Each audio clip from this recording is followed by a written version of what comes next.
Boa tarde. Hoje eu e o meu grupo, composto pela Madalena, Tamires, Kailane e Gleice, vamos falar sobre tópicos espaciais da climatologia. Eu fiquei com a introdução e vou falar sobre os elementos climáticos e seus impactos no desenvolvimento de uma planta. De início, é importante ressaltar que os elementos como energia solar, temperatura, umidade, vento, eles influenciam diretamente no desenvolvimento de uma planta, já que eles serão os fatores determinantes para saber se ela vai ou não sobreviver em um espaço, se ela vai crescer e na produção de seus frutos. Outro fator importante é a fotossíntese, que é o processo em que a planta ela captura a energia solar junta com o CO2, que é o gás carbônico, e a água e transforma isso em nutrientes que vão ser essenciais para o seu crescimento. É através da fotossíntese que a planta produz os carboidratos, que seriam necessários para os animais que vão se alimentar dela e assim sucessivamente. Portanto, a cadeia alimentar ela tem grande influência, né, nesse processo da fotossíntese. A fotossíntese ela é dividida em duas partes. A primeira, que é a fase luminosa, que é quando a clorofila, que é um elemento presente na folha e caule da planta, ela absorve a luz solar, transforma ela em energia química e junto com a água que é absorvida do solo, esses elementos, né, após passar uma transformação na planta, eles são liberados para a atmosfera em forma de oxigênio, que é o que a gente usa para respirar. A fase química da fotossíntese, também conhecida como fase de Calvin, ciclo de Calvin, é quando o dióxido de carbono, que é absorvido pela planta, ele é transformado em açúcares, que será utilizado para energia, para o crescimento e também tem grande importância para a produção de frutos e flores. Portanto, a fotossíntese ela influencia não só o crescimento da planta, mas também impacta toda uma cadeia alimentar, já que os animais não carnívoros dependem da planta para sobreviver e através desses animais herbívoros que os carnívoros se alimentam. A fotossíntese ela é um processo que ela é exclusiva das plantas. Nenhum outro ser vivo consegue fazer esse processo e até agora não foi desenvolvido uma função, uma atividade que possa exercer os mesmos benefícios que as plantas têm através da fotossíntese. E através das plantas também que a gente obtém várias coisas do nosso dia a dia, como a questão do alimento, de temperos, de óleos que a gente usa para cosméticos, para temperar os alimentos. Também tem os combustíveis, os objetos, os acessórios e vários outros elementos do nosso cotidiano que vêm das plantas. Portanto, é importante destacar que os elementos climáticos, eles impactam não só a vida de uma planta, mas todo um ecossistema e a nossa vida cotidiana, já que quando ocorre um desequilíbrio no clima, quando chove muito, ou a água é escassa, ou está muito quente ou muito frio, quando eles impactam diretamente a vida de uma planta, porque elas não produzem muito, ou elas não dão frutos. Quando dão frutos, às vezes estão estragados, ou eles não conseguem se desenvolver por conta do clima, ou então muitas plantas são perdidas no processo. Isso vai impactar diretamente a nossa vida, tanto na questão alimentar quanto na questão econômica, porque isso vai impactar também aos plantios. Então, as mudanças climáticas, elas têm forte influência na nossa vida do cotidiano, na nossa alimentação. Também tem a questão da alimentação dos animais que a gente usa para se alimentar. Então, a gente depende das plantas, tanto para uma alimentação direta, quanto para uma alimentação através dos animais, quanto na nossa economia. porque isso vai atingir não somente os produtores, mas também o nosso bolso. Então, todo o desequilíbrio climático desencadeia um desequilíbrio ecossistêmico e econômico. É isso. Obrigada pela atenção. Olá, boa tarde. Eu vou falar sobre o tópico 8.1, a temperatura do ar e as plantas. A temperatura do ar é um elemento do clima que apresenta uma variação com bastante contraste nas diferentes partes do planeta. E ela, juntamente com a radiação solar, são fatores ecológicos considerados como periódicos primários, que são fenômenos que se repetem de forma regular e previsível, seja anual, estacional ou diário. E é falado no texto que conhecer as características climáticas ambientais é uma condição sine qua non, que é uma expressão que significa uma condição indispensável, essencial ou necessária para que algo aconteça. E que, nesse caso, é a plena compreensão da distribuição geográfica das espécies vegetais e da flora. No próximo parágrafo é falado que existem grupos de plantas adaptadas a climas zonais e regionais específicos, e ele cita florestas de coníferas, que são adaptadas a climas frios, e as plantas do semiárido, adaptadas a altas temperaturas e que não suportam climas mais frios. E é falado também que há uma correlação entre o quadro térmico, a umidade relativa do ar e tipo de formações vegetais. E no texto dá o exemplo que ele cita as florestas latifoliadas subperennifólias e perennifólias que situam-se nas faixas de climas zonais com elevadas temperaturas em zonas de baixa latitude com bastante umidade.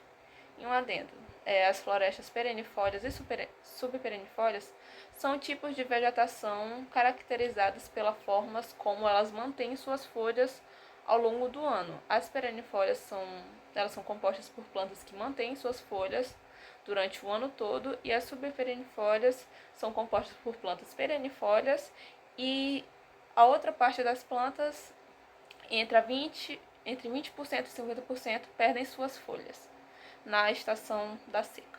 A temperatura do ar também intervém na limitação das áreas de distribuição das espécies vegetais na superfície do planeta. E embora a maioria das espécies vegetais tenha temperaturas ótimas para o crescimento, existem exceções. E pesquisas científicas ao longo dos anos revelaram que as espécies de plantas adaptadas a climas extremos possuem variedades que resistem de diversas formas às variações de temperatura. E além da temperatura do ar e de suas variações e consequências sobre as plantas, é importante salientar que a parte relevante das respostas das plantas deve-se à raiz. E é no solo onde as raízes das plantas absorvem água, nutrientes e liberam exudatos, que são substâncias produzidas pelas plantas, liberadas pelas raízes com diversas funções orgânicas. E agora, dando continuidade, o próximo tópico que eu irei abordar é o 8.2, da temperatura do solo. A temperatura do solo tem influência sobre o crescimento das plantas com maior intensidade do que a própria temperatura do ar. E ela influencia na respiração das raízes, a absorção de água e nutrientes e a atividade dos micro-organismos no solo.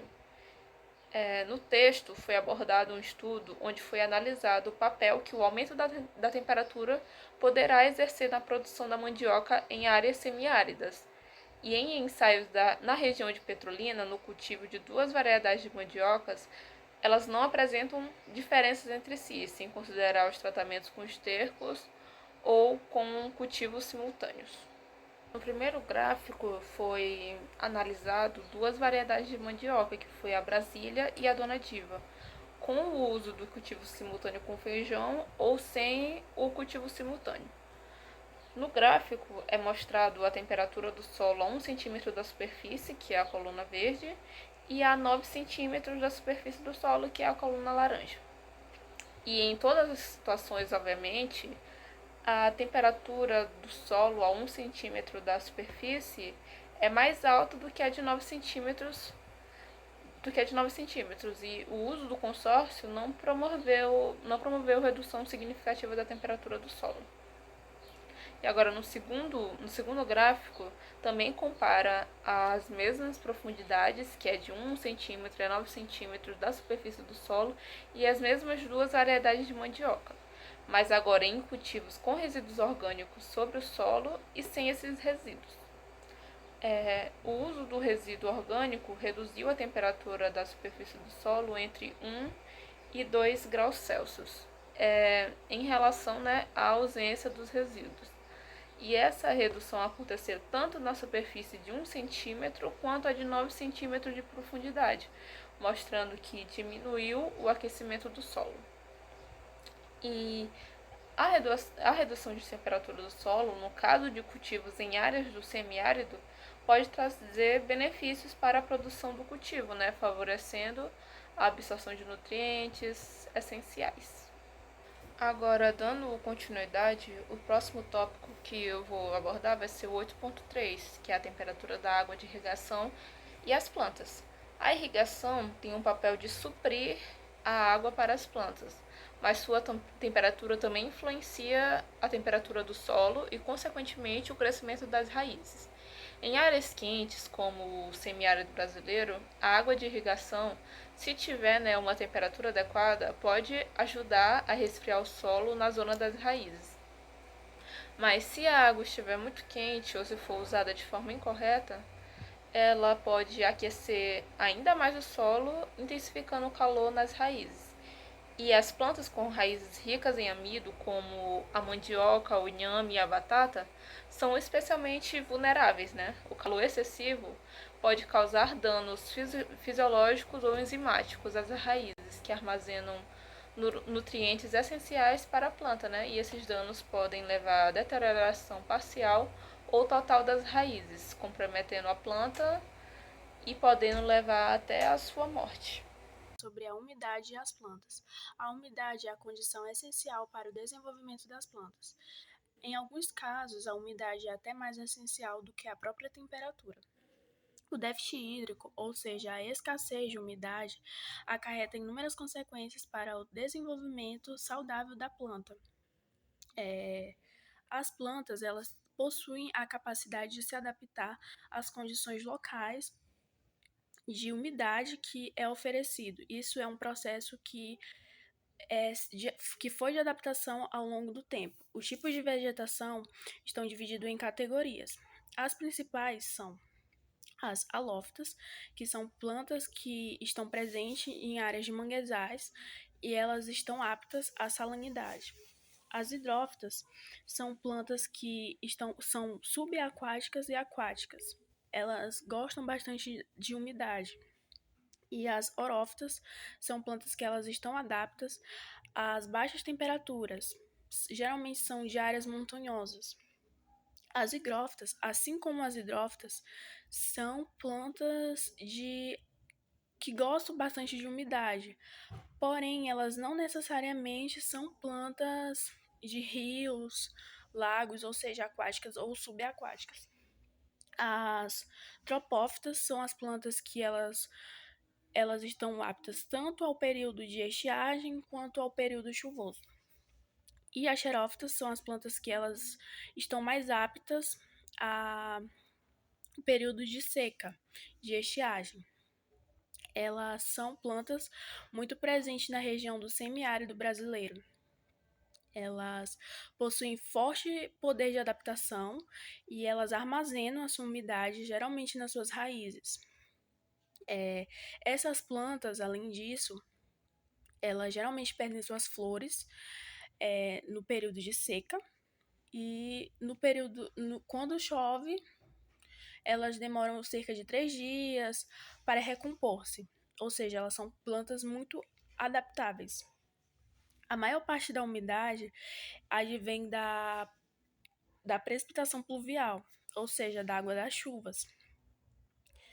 Essa água ela é absorvida geralmente, como eu já tinha falado, pelas raízes das plantas. E as raízes, isso vai depender também muito do solo. Existem 2 tipos de solo, que são os argilosos e os arenosos. Para o plantio, os solos argilosos são melhores, porque os solos arenosos eles são mais porosos. Isso faz com que a planta perca mais água. Então, para o plantio, os argilosos são melhores. Porém, como já tinha falado anteriormente, a água que que é da umidade das plantas, elas advêm das chuvas.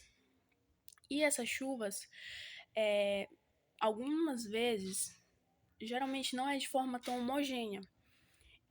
Por exemplo, às vezes chovem poucos milímetros e o solo está muito quente. E isso vai acabar prejudicando o desenvolvimento das plantas, fazendo com que as raízes fiquem superaquecidas. Para isso, foi criado uma técnica, que é o mulch, ou seja, cobertura morta, que consiste em resíduos orgânicos que são depositados no solo e funciona como uma proteção, tanto contra raio ultravioletas, quanto com chuvas intensas. Essa técnica ela é muito usada na agricultura, por conta que, como eu já tinha falado, a chuva não acontece de forma homogênea. Por exemplo, na região do semiárido, é muito comum o plantio de mandioca, que demora cerca de 18 meses. Nesses 18 meses, vai passar tanto pelo período de estiagem, que ou seja, um período sem chuvas, e pode haver chuvas repentinas, chuvas essas muito fortes. Então, não é uma coisa homogênea. Para evitar que como esse desastre vai ocasionar na morte da plantação, é importante a utilização da cobertura vegetal para prevenir que esses incidentes aconteçam com a vegetação, da morte da plantação. Olá, eu sou a Carla e eu vou falar sobre os ventos. O que são ventos? São movimentos do ar causados por diferenças de pressão atmosférica. O ar sempre se desloca da alta pressão para a baixa pressão. Quanto maior a diferença, mais forte é o vento. Como se formam? O Sol aquece a superfície da Terra de forma desigual. O ar quente, mais leve, sobe e gera uma baixa pressão. Já o ar frio, que é mais denso, desce e gera uma alta pressão. O ar se move para equilibrar, o que conhecemos como ventos. Tipos de vento: locais, brisa marítima, durante o dia, sopra do mar para a terra. Brisa terrestre, é à noite, sopra da terra para o mar. Globais, circulação geral da terra. Alísio, ventos constantes que sopram dos tropicais em direção ao Equador. Contralísios, ventos de altitude em sentido contrário. Oeste, ventos do oeste para o leste, nas latitudes médias. Polares, ventos frios que se sopram das regiões polares. Ciclones e anticiclones. Ciclones são a baixa pressão. O ar converge, sobe, gera nuvens e tempestades. Já o anticiclone é a alta pressão. O ar desce, o céu limpa e o tempo fica estável. A força de Coriolis. A rotação da Terra desvia os ventos para a direita no hemisfério norte, para a esquerda no hemisfério sul. Por isso que ciclones giram em sentidos diferentes nos demais hemisférios. É isso. Olá, irei falar um pouco sobre o tópico 8.6, que trata sobre as mudanças climáticas e as respostas ambientais. Esse tópico ele apresenta uma crescente preocupação com as alterações climáticas globais, destacando os alertas do IPCC sobre o aumento da temperatura. É enfatizado que a produção agrícola e a pecuária são impactados por essas mudanças, exigindo ações de mitigação e adaptação. Além disso, o texto ele ressalta que essas atividades agropecuárias elas podem desencadear, um desequilíbrio ambiental, intensificando os fenômenos naturais, como a pandemia de Covid-19 e a nuvem de gafanhotos que ocorreu nessa época, né? Deixa bem claro que a nossa fragilidade humana e a sanidade desses cultivos são de extrema importância. O uso de barreiras ecológicas e práticas ecológicas, elas são apresentadas como uma forma de manter a saúde ambiental e reduzir esses impactos negativos das mudanças climáticas. A preservação de biomas e dos seus ecossistemas é de extrema importância para a nossa sobrevivência e para a soberania nacional. Por fim, o texto ele destaca a importância dos estudos multidisciplinares para entender o ambiente agrário e as soluções para essas mudanças climáticas.